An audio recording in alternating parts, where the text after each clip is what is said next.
자, 혹시 재벌 회장이 출장 가면 밥 먹을 때 뭐 먹을 것 같아요? 그 지역의 제일 유명한 음식? 아니면 뭐 호텔 식당? 근데 오늘 주제인 이 기업 창업자는 항상 제일 빨리 먹을 수 있는 걸로만 골라서 먹었대요. 뭐 비빔밥, 햄버거 뭐 이런 거. 그리고 빨리 먹으려면 안 뜨거운 거. 뒤에 계속 나오겠지만 이 기업 얘기할 때는 시간이 키워드 아닐까 싶어요. 그러면 재벌 회장님은 명절 때 뭐 아니면 휴가 같은 거 어디서 보낼까요? 해외에 숨겨져 있는 초특급 리조트? 근데 이 기업 창업자는 휴일을 어떻게 보냈는지도 되게 특이해요. 그건 뒤에 설명드리기로 할게요. 그러면 혹시 대한민국 역사상 가장 빠른 시간 안에 재벌이 된 사람이 누굴까요? 그거 역시 오늘 주제인 이 기업 창업자죠. 사업 시작한 지 5년 만에 나라에서 거의 수출을 제일 많이 하고 10년여 만에 제일 많이 하고 금세 재벌 반열에 올랐으니까 31살 청년이 자본금 500만 원으로 시작했던 회사가 30년 만에 매출 90조 원 이상을 올리는 대그룹으로 성장했던, 그렇게 빠르게 재계서열 2위까지 올라갔음에도 불구하고 또 30년 만에 신기루처럼 사라져버린 이카루스의 날개를 떠올리게 하는. 자, 이번 주제는요, 20여 년 전 마지막을 맞은 원인을 두고 지금도 의견이 엇갈리는, 두 편으로 설명하기도 짧지만 최대한 압축해서 두 편에 걸쳐 전해드리려고 하는데요. 샐러리맨의 신화로 불렸지만 역사상 최대 규모의 파산이라는 빛과 그림자를 남긴, 그러나 지금도 곳곳에서 활약하는 이름, 못다 이룬 세계 경영의 꿈, 대우그룹입니다. 전부 한동안을 계속 하기 때문에 이 젊은 사람이 자라지를 못해요. 각 분야별로 이 젊은 사람들을 좀 키워서 그래서 허리를 단단하게 만들어야 우리 사회가 발전할 수 있지 않냐 하는 생각을 가지고 있어요.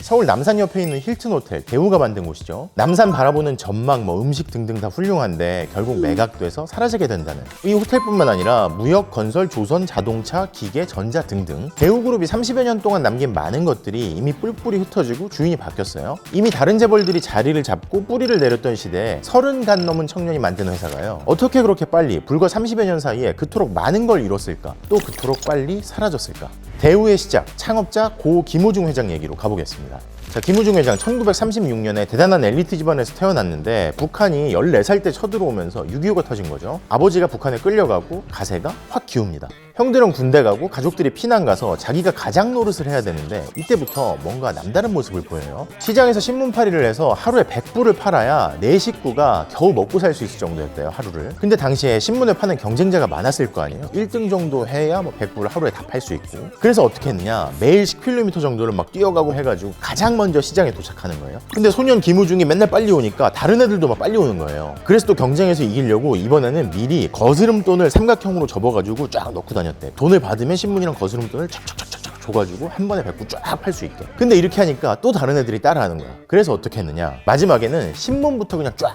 다 줬대요. 수금은 나중에 하겠다. 나중에 돈을 약간 안 주는 사람들이 있다고 해도 다 파는 게 훨씬 이득이니까. 이때부터 시간 싸움에는 도사였던 거죠. 근데 잠깐 딴 얘기 같지만 자료 찾아보면서 인상적이었던 게요, 훗날 많은 영역에서 경쟁자가 되는 현대 정주영 창업주랑 비슷한 얘기가 있더라고요. 그게 뭐냐면 어머니가 하루도 빠짐없이 아들의 성공을 두고 빌었대, 기도하고. 아무튼 그렇게 고학을 해서 대학을 가고, 대학은 중견 무역업체 장학금을 받아서 다니고, 원래 꿈은 학자였대요. 졸업하고 유학 가야지. 그래서 영어 공부 열심히 하고. 근데 졸업반이 됐는데 그 장학금을 주셨던 사장님이 6개월만 딱 일해달라고 하는 거예요. 영어 하는 사람이 드물 때인데 마침 영어가 되는 직원이 6개월 동안 해외 파견을 가게 됐대. 그래서 6개월만 좀 일해주라, 너 영어 잘하니까. 어떡해, 장학금 도움도 받았었고, 그리고 당장 여건이 나오는 것도 아니고 해서 그래 6개월만 일해보자 합니다. 근데 그렇게 일을 하려고 회사에 갔는데 일이 너무 재밌었던 거야. 왜 재밌었을까요? 왜 그랬을까? 일단 청년 김우중이 하는 일마다 너무 신박해서 매사에 칭찬을 받는 거예요. 이 김우중이 회사에 들어가서 보니까 회사 돌아가는데 너무 비효율적인 게 많아 보이는 거야. 근데 이럴 수도 있잖아요. 6개월만 다닐 건데 내 평생 직장도 아니고 여기 대기업도 아니고 유학 갈 건데 모르겠다 이런 게 아니라 이거 좀 바꿔볼까? 왜 복사기 같은 게 거의 없을 때니까요. 회사 직원들이 서류 작업하는데 시간이 엄청 오래 걸리더래요. 근데 보니까 공통적으로 써야 되는 것들이 많은 거야. 그런 거 있잖아요. 이름, 사업자 번호 이런 것들. 그래서 밤에 남아서 서류에 미리 쫙 작성하기 시작하는 거죠. 쫙 쌓아놓고 필요한 것만 쫙쫙쫙 그때그때 채울 수 있게. 회사 일 처리가 훨씬 빨라지는 거죠. 그리고 또 은행에 가면 그때는 당시에 은행원들이 창구에서 엄청 애매기는 때가 많았대요. 이거 틀렸잖아요, 고쳐오세요. 하나만 틀려도 안 고쳐주고. 은행원들이 시간을 많이 쓰게 하는구나, 은행원들이랑 친해져야겠다 해가지고 은행원들 커피도 사주고 간식도 사가지고 가가지고 친해져가지고 딜레이가 안 되게 하는 거죠. 조금 틀린 거 있으면 고쳐줄게요, 친하니까. 그리고 또 회사 창고에 당시에 이탈리아에서 수입했던 고급 옷감이 있었대. 근데 그 재고로 남아있었던 거예요. 그 재고를 보고서는 은행원들을 또 떠올리는 거지. 그 옷감을 싸게 파는 거예요, 은행원들한테. 옷감이 귀할 때니까. 뭐 이런 식이니까 회사는 뭐 시간도 아끼고 일도 빨리 되고 재고도 사라지게 되고 심지어 매상도 올리고 은행원들한테 호감도 사고. 회사 입장에서는 일종의 막내 인턴이 들어왔는데 얘가 엄청난 보물 같은 거지. 칭찬을 안 할 수가 있었겠어요, 그쵸? 나중에 그때 왜 그랬냐고 물으니까 김우중 회장 답이 이랬어요. 시간이 너무 아깝더래요. 무슨 뜻이냐, 서류 쓰고 은행원 기다리고 뭐 사인 재고 볼 때 계속 그런 생각이 드는 거지. 아, 이게 하루면 비용이 얼마야? 계속 머릿속으로 계산이 되는 거죠. 시간이 계속 돈으로 보였던 거예요. 사회생활 초창기부터 그랬던 김우중 회장은요, 훗날 대우를 재벌 그룹으로 성장시키고 나서 이렇게 얘기했어요. 이 세상엔 소중한 것이 많이 있다. 재산이 그렇고 직업도 그렇다. 그러나 그 무엇보다도 소중한 것을 우리는 알고 있다. 그것은 시간이다. 돈은 다시 벌 수 있지만 시간은 다시 벌 수 없다. 시간을 파는 가게는 없다. 근데 그렇게 재밌게 열심히 일했는데 사장님이 다른 업종으로 사업을 확장하다가 회사를 확 기운 거예요. 직원들 다 나가게 생겼는데 인간적으로 이 사장님이요, 유학 가려는 거 잡아다가 앉혀놓고 일 시켰던 이 청년한테 미안했을 거 아니에요. 심지어 자기보다 더 열심히 일하는 것 같으니까. 그래서 선물을 줍니다. 회사가 망하게 생겼는데 너 영국으로 유학 가고 싶어 했잖아. 그리고 런던에 너 결혼하려는 여자친구도 있잖아. 그러면서 영국 왕복 항공권이랑 용돈을 준 거예요. 그래서 27살 김우중이요, 매사에 배우고 싶고 호기심이 많은 사람이니까 근데 어차피 경유해도 되잖아, 그쵸? 그래서 동남아 쪽을 쫙 구경하고 영국 유학 가자 이렇게 생각을 합니다. 그리고 그 여자친구한테 런던에 이번에 간다 연락을 해놓고 출국을 하죠. 그렇게 홍콩, 베트남, 싱가포르, 태국 등을 거치는 일정을 쫙 잡아가지고 출발을 합니다. 근데 동남아 국가들이 한국보다 잘 살 때니까요, 경유지를 쫙 거치는데 그 나라에 섬유 공장이 궁금하더래. 여행 가서 뭐 이럴 수 있지, 방송국 다니니까 뭐 BBC도 가보자 뭐 이렇게 막 하게 되거든요. 내가 하던 일이니까. 근데 뭐 관광 차원에서 가는 게 아니라 그 나라 섬유 공장에 가가지고 쫙 둘러보고 관찰하고 사람들한테 말 시켜서 물어보고. 여기까지도 신기한데 근데 딱 보니까 한국 공장이랑 쓰는 기계가 비슷하더래. 그런 생각이 드는 거죠. 어라, 우리도 할 수 있겠는데? 우리도 얘네랑 비슷한 거 만들 수 있겠는데? 그리고 왠지 자기한테 잘해준 사장님 좀 도와주고도 싶고. 그래서 더 신기한 일을 해요. 경유지 나라 한 곳에서 원단 샘플 얻어다가 다른 나라에 가가지고 또 그 원단 샘플을 보여주는 거야. 그래서 이 원단 샘플을 들고 찾아다니면서 업체들한테 우리가 이 원단 만들면 얼마면 살래? 그 원단 샘플 막 들고 가가지고 거기서 덜컥 계약을 해버립니다. 근데 막 계약이 한 번 되니까 또 막 계약이 막 계속되는 거야. 영국 가서 놀다 오라고 했는데 심지어 경유지에서 한국에 있는 관련 공장을 1년 내내 돌려도 모자랄 만큼의 물량을 받아온 거예요. 일이 너무 커졌잖아요. 그래서 영국에 안 가고 다시 한국으로 돌아옵니다. 사장님 입장에서 어떻겠어요? 입이 딱 부러지는 거지. 그때부터 막 회사 공장 막 풀가동하고 막 하차업체들한테 일을 맡겨가지고 필리핀, 태국 수출을 해요. 그게 국내 최초의 섬유 제품 직수출이었다고 하죠. 급기야 이걸로 인해서 망해가던 회사가 다시 살아납니다. 그리고 김우중은 6개월만 다니려고 했던 그 회사에서 6년 만에 임원이 되죠. 물론 당연히 그 영국에 있던 여자분이랑은 엄청 화냈을 것 같은데. 엄청 화냈을 것 같아. 헤어졌어. 간다 했는데 안 오는 거야. 심지어 로마에서 만나자고 해갖고 로마에서 기다렸대. 근데 안 와. 그래서 다른 남자한테 시집을 갔대요. 자, 아무튼 뭐 그렇게 임원이 되고 30을 간 넘겼는데 30대 보신 분들 아실 수도 있을 것 같아요. 30살 때쯤 막 그런 게 좀 오잖아요. 현타가 오는 거지. 아, 내가 뭐 하고 있는 거지 여기서? 내가 내 꿈은 뭐지? 내 젊음과 시간을 바꾸고 있는 거야? 별 생각이 다 들잖아요. 이게 정말 내가 좋아하는 일인가? 막 이런 생각이 들잖아요. 잘하고 있다가도 막 그런 생각을 그냥 해. 그러다 막 회사 그만두고 막 그죠? 뭐 이런 생각이 들 수 있잖아요. 이 일을 계속 해야 되나? 아, 김우중도 그랬어요. 정신 차리고 유학 가야겠다. 사표를 냅니다.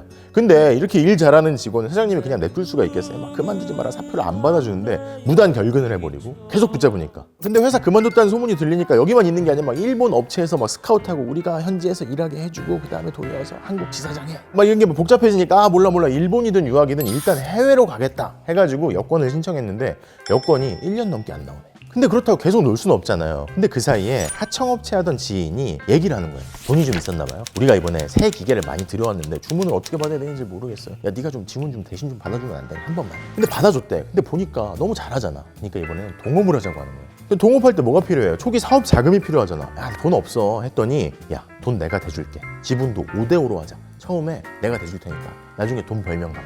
그래서 결국 뜻하지 않게 종업자 회사의 대, 본인 이름에 우를 따서 대우죠. 결국 그렇게 창업을 하게 됩니다. 큰 집, 큰 우주, 대우의 시작이었죠. 1967년의 일이었어요. 근데 여러분 혹시 이런 친구를 가졌는지 궁금해요? 사업을 시작하니까 동료가 필요하잖아요. 창업을 한 김우중 대표가 제일 친한 친구, 대기업에서 아주 승승장구하고 있던 친구를 찾아갑니다. 친구야, 내가 회사를 하나 차릴까 해. 작은 회사. 이런 얘기 들으면 어떻겠어요? 제일 친한 친구가 이런 얘기 했어요. 속으로 돈 빌려달라는 건가? 설마 대기업 그만두고 동업하자는 건가? 그러면 곤란한데. 보통 사람은 이렇게 생각할 수 있잖아요. 근데 김우중이 사업을 시작한다니까 이 친구가 했던 말이 놀라워요. 뭐? 사업? 그럼 나도 같이 해야 되는 거냐? 그래, 안 그래도 그거 상의하려고 했어. 그거 물어보려고. 약간 이게 풀이 죽어 있었겠지. 근데 너 회사 그만둘 수 있겠냐? 친구가 이렇게 대답해요. 야, 네가 사업한다는데 내가 이 회사에 죽치고 앉아있으면 뭐하냐? 그리고 바로 사표를 쓰죠. 이렇게 대답했던 인물이 바로 대우그룹의 전 부회장, 대우 전체의 살림을 맡았다는 이유복 회장이죠. 근데 왜 그렇게 즉각적으로 친구를 따라 나섰을까? 그것도 대기업에서 아주 잘 나가던 사람이. 이유복 회장은 훗날 이렇게 얘기해요. 막막한 계획, 적은 자본금, 직원 하나 없는 시작. 하지만 나는 친구를 믿었다. 베프가 보기에도 이 정도였으니까 그만큼 김우중한테는 뭔가 특별한 게 있었던 거겠죠. 자, 이렇게 최고의 친구 둘이 직원 몇 명이랑 시작한 회사, 처음부터 엄청나게 잘 됐습니다. 김우중 회장이 회사 등기가 떨어지자마자 동남아로 출장을 가요. 그러면서 보름 만에 30만 달러짜리 계약을 딱 따옵니다. 야, 계약 따왔다. 30만 달러 지금도 큰 돈이지만요. 이게 어느 정도냐면 1967년이면 한국의 1인당 국민소득이 150달러 할 때예요. 한 달 아니고 1년에. 그리고 당시에 금값으로 치면 금 7만 1000돈이 넘는 규모였어요. 지금 금값 기준으로 하면 185억 정도? 근데 이게 또 계약만 따온다고 끝이 아니잖아요. 제품을 납품해야 되니까 원재료 살 돈도 있어야 되고 진짜 물건을 생산해서 돈을 받아야 될 거 아니에요. 이분들이 뭔가 달랐던 거예요. 김우중이 그렇게 영업을 해서 오면 이유복이 안 만나줄 거 아니에요. 은행원들이. 같이 시작한 회사가 뭐 30만 달러 수출 뭐 말이 돼요? 막 이럴 거 아니에요. 안 만나주는 은행원들 집 앞에 새벽마다 기다리고 있는 거예요. 그리고 맨날 따라다니면서 매달려서 돈을 빌려오고 그렇게 원재료를 사고 제품을 만들고 기계도 사고 막 공장 돌리고 하면서요. 창업 첫 해에만 대우 시럽이 무려 60만 달러 가까운 수출을 기록해요. 주로 옷을 만드는 원단으로. 그렇게 거침이 없었는데 막 경쟁자는 계속 늘어나고 주 고객이 있던 동남아 국가의 상황이 좀 불안해지는 거예요. 그럼 보통 어때요? 자연히 몸을 사리게 되잖아요. 근데 대우는 그럴 때 아예 해외 지사 설립 계획을 세웁니다. 당시에 재벌 기업도 아니고 국내 기업이 처음으로 정식 해외 지사를 세운 사례라고 하죠. 다들 그렇게 생각할 거 아니에요. 내수시장에 팔면 되잖아. 뭐하러 리스크를 지고 그렇게 수출을 해. 다른 재벌들 다 그러고 있는데도 대우는 남들이 움츠리는 위기가 기회다. 우리가 신생업체고 해외 지사 설립하면 돈 많이 들지만 현지 정보를 더 정확하게 파악하고 영업도 잘해서 수출을 더 뚫자. 그래서 뭐 원단보다 더 부가가치가 높은 옷도 만들기 시작하고요. 와이셔츠, 뭐 러닝셔츠 이런 거, 원단, 의류, 장난감 등등해서 한국 기업이 생산하는 온갖 물건을 다 수출하는 거죠. 그렇게 해서 불과 창립 5년 만에 5천만 달러 수출을 기록하면서요. 국내 기업 수출 순위권에 들고 금탑 산업훈장도 받아요. 생긴 지 5년 된 회사가 나라 전체 수출의 3% 정도를 담당하는 거예요. 오로지 수출. 참고로 대우는요. 창립 11년 만인 1978년 대한민국 전체 기업 가운데 수출 1위를 기록하고요. 1990년대엔 국가 전체 수출의 10%, 해체 직전에는 14%까지 담당할 정도였어요. 오죽했으면 당시 대우한테는요. 눈에 보이는 모든 물건이 수출 대상이다. 이런 말이 있을 정도였어요. 그리고 왜 첫 부분에 말씀드린 회장님이 출장 가서 먹는 식사 얘기 기억나세요? 늘 비빔밥, 뭐 햄버거 이런 거 먹었다고? 이런 사례가 대우맨들 사이에서 유명해요. 밴쿠버에 출장을 갔대요. 근데 일도 많고 막 여러 직원들이 막 따라갔는데 한 식당에 쫙 들어간 거예요. 뭘 시켜 먹었을까? 직원들은 뭐 오래 손발을 맞춰오니까 다 아는 거지. 아, 우리 빨리 되는 거 먹어요. 회장님 빨리 드시니까. 그럴 수 있잖아. 상사가 먼저 막 다 먹고 일어나는데 막 나 먹고 있고 막 이러면 곤란하잖아요. 그래서 모든 사람이 쫙 비빔밥을 시켰는데 마지막 차로 도착한 직원이 출장도 같이 안 와봤고 모르는 거야. 그래서 이렇게 메뉴를 막 보다가 대구탕을 시켰네. 근데 대구탕이 어때요? 뜨겁잖아. 그래서 빨리 못 먹는 거야. 심지어 늦게 왔고. 그러니까 먹으려고 막 하고 있는데 회장이 다 먹고 이렇게 와서 보고 있는 거지. 근데 보고 있는데 막 뭐라고 한 게 아니라 물어보는 거야. 맛있냐? 맛있습니다 회장님 이렇게 하는 거야. 아, 네, 이 지역에 대구가 많이 나고 아주 유명합니다. 맛있어요? 이 얘기를 딱 들으니까 캐나다 지사장을 딱 부르는 거죠. 야, 대구 맛있다는데 왜 대구 사다가 팔 생각 안 해? 그 정도로 막 뭐든지 다 팔려고 했던 거예요. 그 직원도 나중에는 비빔밥 먹었다고 하죠. 아무튼 근데 훗날 대우는 어떻게 그렇게 빨리 성장할 수 있었습니까? 이런 질문을 계속 받았을 거 아니에요. 김우중 회장이 이렇게 대답합니다. 또 시간에 관한 얘기인데요. 뭐 사람들은 대우를 보면서 아, 대우가 정말 빨리 컸다, 성장했다, 뭐 그렇게 얘기를 하고 그게 사실이지만 대우는 시간을 아낍니다. 하지만 땀과 노력은 아끼지 않습니다. 늦게 출발한 우리 회사의 가장 효과적인 무기는 젊음과 시간이었습니다. 창조와 도전과 과감한 해외 지향은 우리가 젊기 때문에 가능했습니다. 미래를 위한 희생도 우리가 시간의 소중함을 잘 인식하고 있었기 때문에 가능했습니다. 그때 뭐 다들 열심히 일할 때 뭐 이렇게 얘기할 수도 있지만 대우는 9 to 5가 아니라 5 to 9. 창업자가 뭐 신혼여행도 1박 2일로 갔던 사람이고 1년 중 뭐 3분의 2가량을 뭐 해외 출장으로 보내는데 잠을 뭐 호텔 이런 데서 자는 게 아니라 가능한 비행기에서 자는 거예요. 가가지고 비행기에서 자고 내리면은 가고. 근데 뭐 하루 이틀도 아니고 그 30년 동안을 1년에 3분의 2를 그렇게 살았다는 거 아니에요? 그래서 수행비서가 제일 혼나는 것 중에 하나가 그거였대. 비행기 환승 시간이 길어지면 공항에서 기다리는 시간이 길어지잖아요. 환승 시간 맞추는 거 엄청 뭐 노심초사하면서 맞췄대. 시간 낭비니까 이렇게 기다리면 안 되는, 공치는 거는 있으면 안 되는 거니까. 그게 사회생활 초창기부터 재계 2위까지 재벌이 됐는데도 계속. 마치 어떤 느낌이냐면 흐르는 시간을 내가 잡겠다는 듯이요. 그리고 1974년에는요, 왜 서울역 앞에 정부에서 짓다가 화재가 나서 공사가 중단된 교통센터 부지를 사들여요. 거기다 사옥도 지으려고 했고, 그럼 이참에 아예 건설업을 시작하자. 그렇게 해서 중동 건설붐에도 동참을 하고요. 사옥도 준공하고. 왜 지금 서울스퀘어라는 빌딩이죠. 뭔지 아니? 서울스퀘어? 서울역 앞에 그 약간 갈색 비슷한 큰 거 이렇게 하나 있잖아. 그쵸? 미생으로 유명한 그 건물이요. 그게 과거에 대우그룹 사옥으로 쓰였던 대우빌딩으로 유명했어요. 근데 사옥 지을 때 김우중 회장이 그랬대요. 너무 큰 건물이니까 야 이거 우리 수출하고 공장 돌려야 되는데 이거 너무 돈 낭비하는 거 아니야. 그래도 기왕 짓기 시작한 거니까 아직 30대 청년이었는데도 그랬대요. 이 건물에 대우 가족이 꽉 차는 게 내 목표다. 실제로 금세요. 그 큰 건물이 부족할 정도로 대우는 커졌죠. 그리고 이것도 대우의 특징 중 하나인데요. 다른 업종에서도 그랬지만 건설업에서도요. 다른 나라, 다른 기업들이 안 가는 데를 막 골라서 갑니다. 선진국이 자리 잡았다. 그럼 우리 부스러기만 먹는 거다. 다른 기업들이 막 국내 기업들이 경쟁하고 있다. 저거는 경쟁이 너무 치열해서 안 된다. 예를 들어서 뭐 아프리카, 중동, 남미 그 중에서도 한국과 미수교 중인 나라. 북한이랑은 수교가 돼 있는데 한국이랑은 미수교니까 안 들어가려고 했을 거 아니에요. 다른 사람들이. 그런 데는 당연히 경쟁자가 적은 건데 근데 경쟁자가 적은 데는 이유가 있을 거 아니에요? 길을 쓰고 막 이런 데를 막 뚫으려고 노력을 하는 거지. 어떻게 했느냐? 가령 아프리카의 수단 같은 경우는요. 북한이랑만 수교하는 사회주의 국가니까 뭐 다른 기업들이 막 이렇게 피했는데 집요하게 막 임시 입국 허가증 받아가지고 막 들어가지고 막 계속 가니까 겨우 한 파티 정도에 참석할 수 있는 자격을 얻었대. 얘들 막 자꾸 찾아오니까 그냥 밥이나 먹고 떨어져라 뭐 이런 거였겠죠. 근데 그런 분위기에서 김우중 회장이 우리는 비즈니스 하러 온 겁니다. 좋게 말해서 밥 먹고 이렇게 떨어져라 했는데 갑분싸잖아, 그죠? 비즈니스를 하러 왔다고?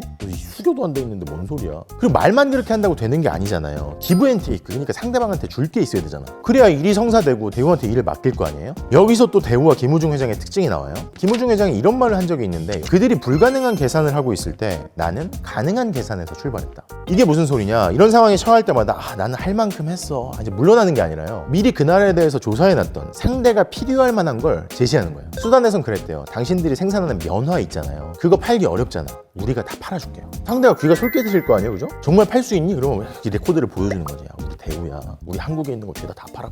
근데 대신에 우리가 면화 팔아줄 테니까 우리가 여기서 공장이나 철도 짓는 공사 같은 데 참여하게 해줘. 오케이? 그래서 나일강변에 대통령 영빈관을 짓는 공사 수주를 합니다. 근데 이게 또 일석이조 삼조였던 게 한국이랑 수교가 안 돼 있으니까 직원들이 드나들기 힘듭니다 이렇게 얘기하는 거지. 그래서 미수교국이었던 수단이랑 한국이 외교 관계를 맺어요. 당시에는 지금과 달라서 특히 아프리카 같은 데서 북한은 수교를 했는데 한국은 수교를 못한 나라들이 많았는데 그때는 북한의 경제 사정이 지금 같지 않았으니까 막 돈이 있을 때 막 천리마 운동 같은 거 해가지고 막 퍼주고 막 그랬단 말이에요. 뭐 지어주고. 그래서 막 정부가 골치가 아플 때잖아요. 북한이랑 막 체제 경쟁을 하고 있는데 미수교국이 있고 막 북한만 수교하고 하니까. 근데 대우가 이걸 가서 막 뚫어버리는 거지. 그리고 이렇게 수주한 영빈관 최고의 건축가한테 설계를 맡기고요. 시공까지 잘 해가지고 당시 수단 내에서 최대 규모의 건물을 지었대요. 그러니까 어떤 일이 벌어지느냐. 수단 대통령이 영빈관 딱 지어놓고 이제 주변 정상들 막 초대했을 거 아니야. 주변에 국가 원서들이 딱 왔는데 이게 너무 좋은 거야. 그래서 막 아프리카 다른 나라들이 막 소문나고 그래서 또 막 다른 나라 시장이 열리고 우리도 막 지어달라고 하는 거죠. 비슷하게 미수교국 문제도 또 해결되고.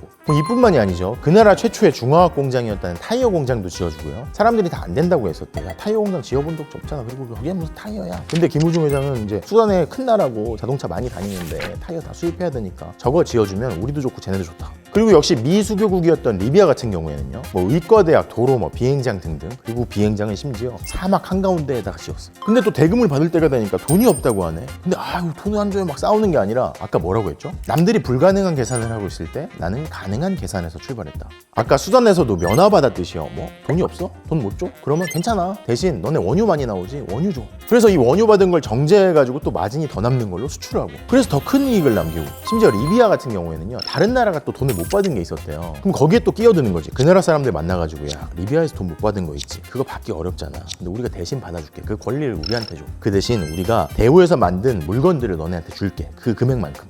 그 나라 입장에서 어떻겠어요? 리비아한테 돈 못 받을 것 같은데 어차피 돈 못 받느니 물건 받으면 땡큐잖아. 그렇죠? 그래서 또 오케이 하니까 리비아에서 또 원유 들여와가지고 정제해서 팔고 그러다가 아예 정유를 직접 해야겠다 해가지고 벨기에에서 망해가던 정유 공장을 인수하고 또 이익을 내고 당구에 뭐 쓰리 쿠션 같은 거죠. 여기를 딱 치려고 여기를 탁탁 쳐가지고 다각무역이라고도 하죠. 그리고 또 재밌는 게 그렇게 남들이 기피하는 지역에 들어갔잖아. 그리고 돈을 벌잖아. 어렵게 막 해가지고 그러면 수익의 절반 정도를 뭐 그 나라의 장학금 아니면 뭐 시설 지어주고 뭐 이런 걸로 막 쓰는 거예요. 그래서 뭐 이렇게 수단, 리비아, 뭐 아프리카 중동 국가들뿐만 아니라요. 나중에 동유럽 뭐 아니면 중앙아시아, 뭐 우즈베키스탄 뭐 등등 같은 나라에서는 한국은 몰라도 대우는 안다. 그리고 지금도 대우한테 고마워하고 대우를 기억하는 사람들이 되게 많아요. 그래서 대우가 망했는데도 예전에 대우맨들이 명함에다가 대우 마크 막 찍고 다니고 그렇게 해서 뭐 남아공, 이란, 뭐 파키스탄 등등까지 남들이 기피하는 지역에 제일 일 잘하는 직원들이 거기로 보내는 거야. 그리고 고생하고 오면 또 쫙 승진시켜주고 중요한 일 시키고.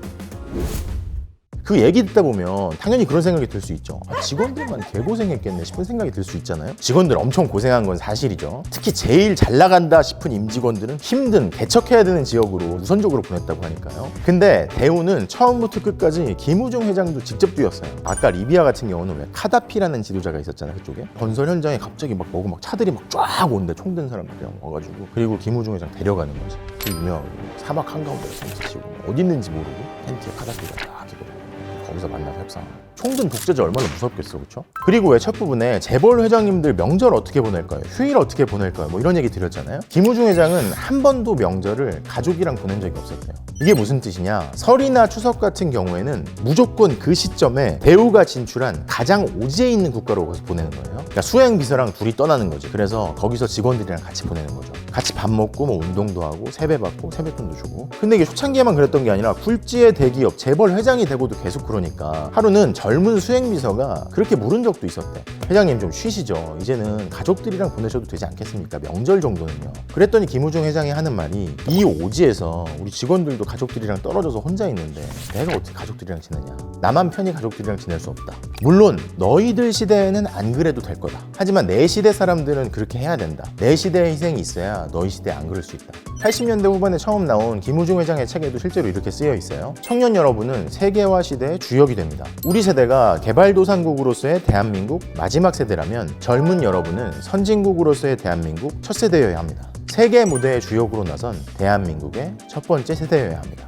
근데 아까 대우는 분명히 경공업, 뭐 섬유나 의류 수출로 컸다고 했잖아요. 근데 그렇게 초반에 성장하고 나서 김우중 회장이 처음에는 원래 금융 쪽을 키우려고 했었대요. 해외 많이 다니고 수출 많이 하다 보니까 금융의 중요성을 뼈저리게 느끼게 됐대. 그런데 그 계획을 전환하는 계기들이 찾아옵니다. 그리고 금융에 대한 꿈을 접고 중공업에 진출하는 그러한 전환은요, 훗날 대우에 큰 영광과 좌절을 동시에 안겨주게 됩니다.